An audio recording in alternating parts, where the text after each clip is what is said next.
Hello students, I am Mrs. Rupali Samir Brahme from Deccan Education Society's Ferguson College, Pune. Students, we are going to start with the chapter that is server-side scripting PHP today. Up till now, we have learned how to create static web pages by using HTML5.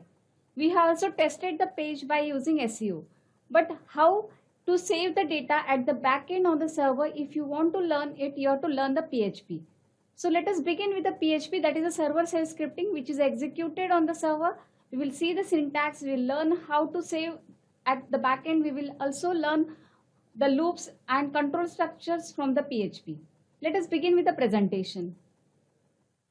Students, let us begin with the chapter 5, that is a server-side scripting. So what PHP stands for? That PHP is a hypertext preprocessor. So it is a widely used open source scripting language. You need to remember this for your online examination, that PHP stands for hypertext preprocessor. Students, it's an open source, that also you must remember over here. PHP scripts are executed on the server and by the server. So web server executes the code written inside the PHP scripts. So PHP is free to download and use. You can try out the PHP if you have a computer at your home. PHP can generate dynamic web page content, so that is one of the application of the PHP. PHP can create, open, read, delete, close files on related to the server can be done by using the PHP. Students, you might have a Gmail account or any of the email account. So in that email account, when you give the username and password, at that time your data is checked by the server whether it is correct or not. Such data or any of the data which is going to be checked by the server is written inside the PHP language. So PHP can be used for collecting the form data, means whatever login name and password you will give, that will be sent to the server and that is collected by using the PHP scripts. PHP can send and receive cookies as well. Cookies are nothing but a small text information regarding the users.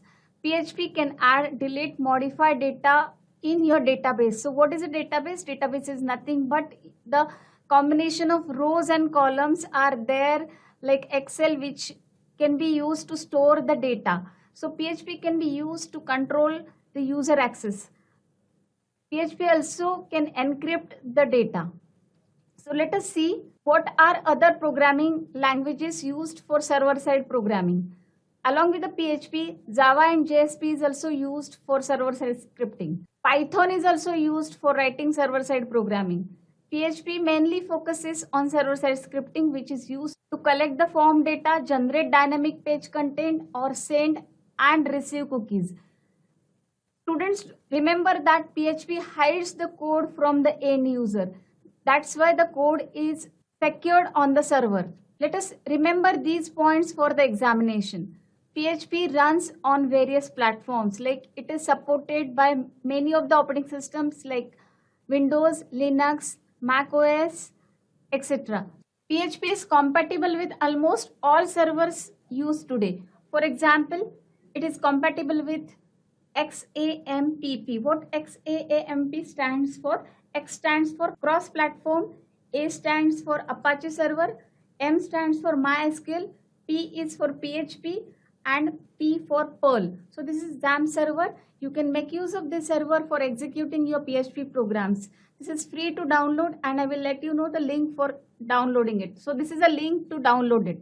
So here Nginx server is also there. It's pronounced as Nginx, and Apache IIS, which is of Windows web server, and LightTPD is also one of the server which is compatible with the PHP. So PHP is compatible with all these servers, web servers. So PHP supports wide range of databases. When you want to save your data in the databases, there are many databases available like MySQL. So you can save your data by using the PHP and databases.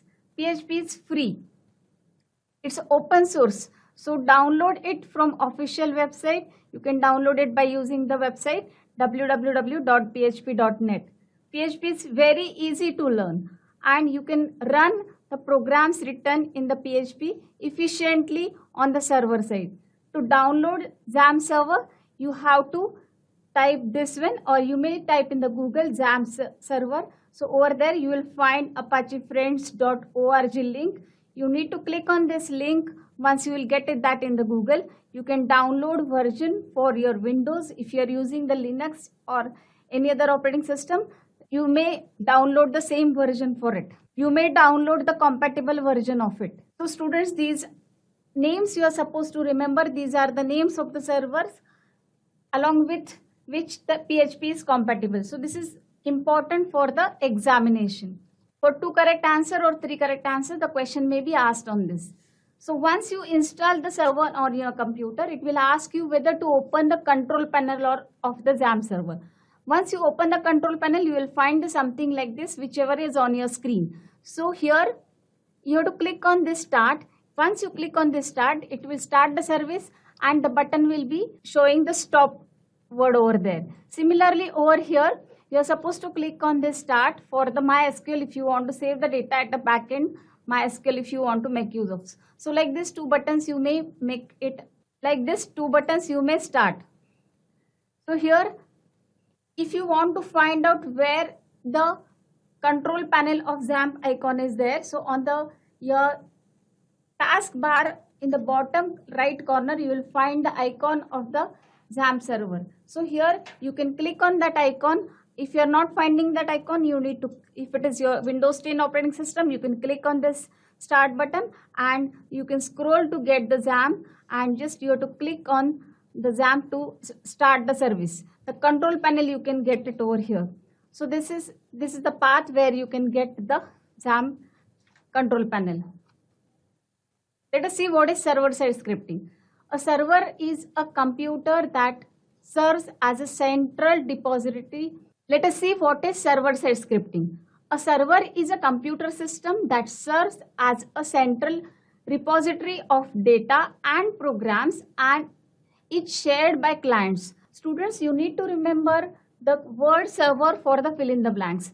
Server can be a computer system or it can be a program as well. So server-side scripting, if you want to make use of, then you have to have the server-side environment which can run the scripting languages, and the server-side environment that runs the scripting language is called as a web server. So you need to remember the web server word as well for the fill in the blanks. The server takes the request of the user and it executes the scripts depending on the user's request, and it sends the HTML file to the client browser. It is usually used to provide interactive websites that interfaces with the database or other data stores on the server. Let us learn the features of PHP. Students, you need to remember the features for short answer question. So what it is, it's a simple and easy to use as compared with the other scripting languages. It is faster than other scripting languages like JSP and ASP. It is interpreted, means there is no need of the compiler or compilation for the PHP program. Interpreter will provides you the errors whatever are there in the scripts. Real-time access monitoring means the PHP provides access logging by creating the summary of recent accesses by the users.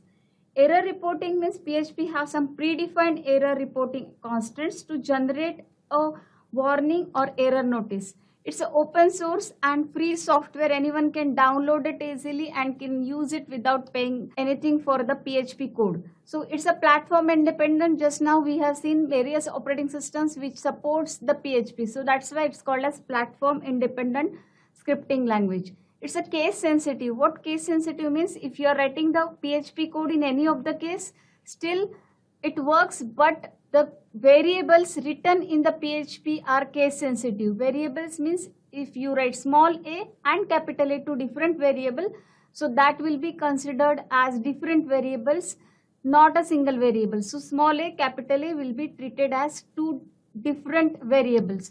So last feature is loosely typed language. Loosely typed language means PHP supports the variable usage without declaration of the variable. So these are all the features of PHP. Let us begin with how to add and where to add the PHP code. Students, observe over here. The code is written by using this syntax which is in front of you. The less than sign, exclamatory mark, the keyword PHP is written to start with the code. So this will tell the computer that the PHP code is getting started, and question mark and greater than sign will tell the computer that here the code has ended. You can embed your PHP program inside the HTML program, or you can write simply the code like this, whichever is in front of you, simple like this, the less than sign PHP followed by the whatever code you want to write, and then after that greater question mark and greater than sign. So extension of the PHP file is .php. This is very important for the point of examination as well as for your practical examination. When you will save your file, you must give the extension .php for your file. Students, do remember, while saving your file in the notepad, you need to type the code in the notepad and or any of the editor, and while saving you need not have to give .txt extension over there. So you need to check that extension is .php. PHP files are generally contains HTML tags and some PHP scripting code. So this is extension, and let us see simple code. This is a simple code which displays the hello welcome PHP programming on your web page.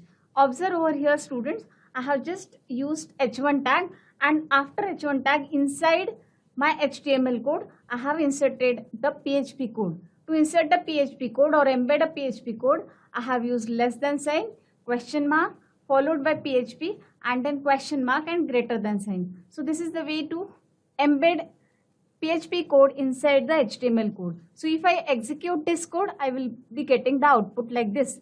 But how to save this and how to get the output like HTML? No. So what is the difference then? So let us see what are the steps to execute it. First step is create a folder to save the PHP programs in the directory. Once you install your XAMPP server, you will find this folder in your computer. If you are not finding this folder in Windows, if you are using the XAMPP server, then you will find this folder in your computer on C drive. In this folder, you will create your own folder. For example, to save my programs, I have created my PHP folder. Students, directly also you can save in this folder, but better to create your own folder to save your PHP files. So I have just given one example. My PHP file folder I have created in this particular folder. If you are using a Linux operating system, you need to create a folder in the root directory var www and in HTML. So these are the folders, subfolders in which you are going to create your own folder where you are going to save the PHP file. Students, these two are the root directories for the PHP server. So you need to save your PHP program in these folders only. So once you save your program in this my PHP folders, so first you need to type the PHP program in using any of the text editor. You can make use of the Notepad, or for the Linux or Unix, you may make use of the gedit. You need to save that by giving some name. Here I gave the name first, followed by the extension .php. And now I am saving that in my PHP folder because I have created that. You may create a folder of your roll number where you can save your PHP files. While saving the PHP files, you have to select, instead of the text document, you may choose all files in the notepad so that it will be saved by giving extension .php. After that, the fourth step is you have to open any of the browser and you need to type the path something like this. This is a major difference over there. For execution of HTML files, what you just double click for the HTML file icon. So here you are not supposed to double click on the icon to execute it. To execute the PHP file, you need to type the path. This is important. I have to type this http:// localhost / name of my folder. Suppose if you create a folder of your roll number, you will type your roll number over here. So / followed by name of the file. So this is the name of the file I can type over here either, or I will just type simply only this. If I type simply this one and I have saved my file in this folder, then that will be shown to me. This is the path where I have saved my file, and if I save my file over here, it will show me something like this. So observe over here, it will execute the server and it will show me the output like this. It will show the files available with my directory. So here the files, I have two files over here. Observe over here the first file. This is the first file and having, which has, though I have given extension PHP, by default it has taken extension .txt. Why? Because I have not chosen all files over there. Instead, I have just chosen text document. If I execute it like this, I will get the code in the output and I will not get exact output. It will show your PHP code on your web page. So if I want to get the output, I need to check whether my extension is .php or not, like this. So let us see what are the variables supported by PHP. Students, we have used var keyword in JavaScript for declaring the variable. So what is a variable? We already aware about it. Still, I will repeat over here. Variable is a symbol or a name that stands for a value. Means if you want to store some value, you declare some name over there, so that we call it as a variable. For example, you write in LaTeX. So that means it's a variable which may have the value which may change during the program execution. Variables are used for storing values that can be in the number format or character format, or that can be memory addresses. Now here, what are the rules for declaring the PHP variables? So here are the rules. First rule is variable must start with the $sign. So this is the major difference.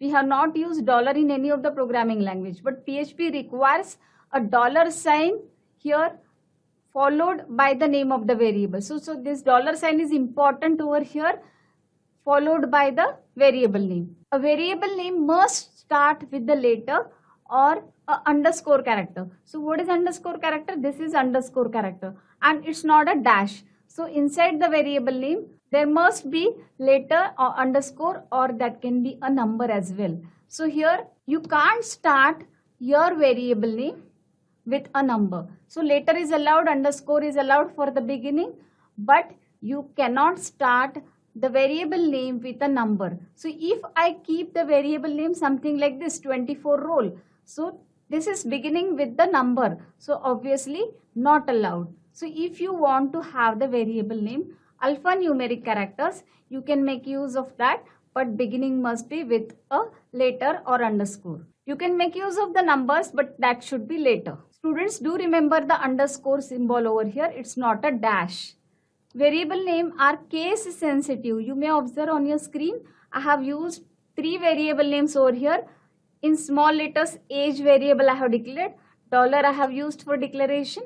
Then second is capital A over here, and all 3 letters of age are capital. So these 3 will be treated as 3 different variables, and I can store 3 different age numbers over here in these variables. So variable names are case sensitive in PHP, whereas the keywords, if you write, that are not case sensitive in PHP. Means if, else, for, loop, whatever we are keywords we will be using that are not case sensitive. Let us see how to give the comments in PHP. What is comment? The comment is the code which or some information which you want to hide from the compiler or from the interpreter. So here is the way to write down the extra information in your program that can be used by other programmers or maybe the other visitors who will read out your program. So // and hash is used for giving the single line comment. You need to remember this for the examination, because the question may come, which symbols are used for giving the single line comment in PHP. So it's a // or hash, any of it you may give, so that whatever the next you are writing after these 2 symbols will be omitted by the interpreter. Students, multi-line comment if you want to give, you have to make use of /* and that should end with */. So this is a /. Remember, these 2 are also /. So whatever you will write between this and this will not be read by the interpreter. So this is a single line comment and this is a multi-line comment. Students, do not have confusion between the starting and ending of this. This is /* and */. So let us go for the PHP data types. So PHP supports 6 data types: string, integer, float, boolean, array, and null. String data type stores number of characters. Integer stores the integer value or numerical value. Float stores the decimal point numbers. Boolean value stores true or false value. And array is a name given to the multiple values where the same data type can be stored inside single name. Here, let us go for the variable scope in the PHP. So you need to remember for the examination these variable scopes. There are 3 types of variable scopes in the PHP. So what is variable scope and what these types means? Local, static, and global means. We are going to see this by example. What do you mean by local scope of a variable? What do you mean by static scope of a variable? And what is a global variable means? So let us go for it one by one after this function. Let us see how to write on a function first. So to write a function that is user defined function in PHP, you need to start with a keyword function. So same thing we are doing in JavaScript as well. To write a user defined function, we write the keyword function followed by name of the function, and function always starts with a curly bracket and ends with a curly bracket. So starting curly bracket and ending curly bracket contains the code to be executed by the function. So here is a sample PHP function. Now this echo word is used for printing something on your page. Now this hello everyone will be printed when user will call the function my function. The name of the function can be given by you. It should be without a space. So here I wrote the name of the function. There is no space between round brackets over here. So after the name of the function there is a semicolon. Observe the syntax of the PHP. Here you will find the semicolon after this statement. So this syntax is important. If you miss out to give this semicolon, it will give the error to you. So here I have started the code with the less than sign question mark followed by the PHP and ended it with question mark and greater than sign. Between that I wrote the PHP code. In this I wrote a simple user defined function. By writing this statement, it will call out the function. And what is a function? Only one statement is there in this function, that is to print hello everyone. So this echo is going to print whatever you are writing inside the double quote of the echo. So if I execute this program, it is going to show me hello everyone. Students, do remember this one for the fill in the blanks. A user defined function declaration starts with the word dash. So it starts with the word function. Students, let us learn the scope of variables, that is local and global, by using this program. This is a simple program which will let you know how the scope is local and global. Students, observe over here the variable b. Variable b has 20 value which is declared inside the function curly bracket. This means the variable b is local for this function. If you observe in the output, when I am printing the value of variable b inside the function, it is showing me value 20 over here. And if I try to print the value of b outside the function, then it is not showing me any value and it is saying that variable b is undefined, it is not available. Why? Because the scope of the variable b is local in this case. Local variable has access inside the function only, which is the b variable. Students, observe the variable c over here. This c variable is global over here. I wrote the keyword global for variable c. So global variable must be declared above the function, not inside the function. So here I have declared the variable c as I have initialized 15 and I have wrote here the global keyword. Because of this global keyword, I can access the value of c inside the function as well. So here you can observe inside the function I have got the output as 15. and even if I try to access this outside, still it will give me the value 15 because it's a global variable. If I try to access the variable which is outside the function, but if I try to print the value of a inside the function, observe I am not getting the output over here because a is not declared as a global, whereas c is declared as a global, so I am getting the output over here. So this is all about the local and global declaration of the variable. Students, let us learn what is static variables. When I make use of the keyword static in front of the variable declaration, then that variable name has value static. What is static value means? Here the value is 0 inside the function, which is initialized inside the function, but now I am calling the function thrice. Students, while calling the function, you just need to write down the name of the function. Now the function will be called first. I have declared the function my function over here. Now this my function will be called first. In this, the count variable will be initialized to 0 first when it will execute the function first time. After that, this is a post increment operator. This means count is equal to count plus 1. So this will increment counter by 1 and echo count will print this 1. Now after that it will go to the next line because of the break tag which is written inside the echo, and it will come to the next line.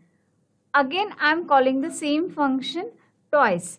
Now here, though the variable is inside the function, still it is having the value 1. It has not changed again to the 0 because of the static keyword over here. Students, do remember, if I don't make use of the static keyword and if I call the function thrice like this, the counter will be initialized to 0 again and again. But I don't want to have this value of count again 0.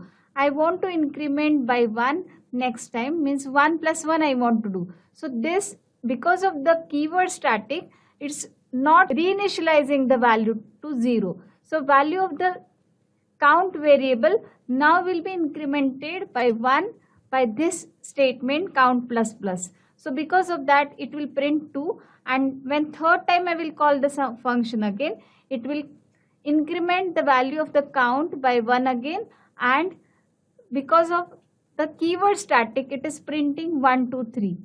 If I don't make use of the keyword static over here, this will be 1, 3 times it will print. So this is the use of the static keyword, that the variable will retain its value outside the function as well.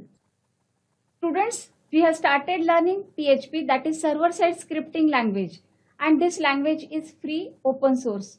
We have seen how to install and take the PHP server, as well as how to write simple PHP programs by using echo statement as well as the less than sign, question mark, PHP, and question mark greater than sign. How to embed PHP program in your computer, in your root directory, that we have seen. How to execute, that also we will learn today. So in the next lecture we will see the static variable, its declaration, we will learn if control statement, we will learn for loop and other syntax from PHP.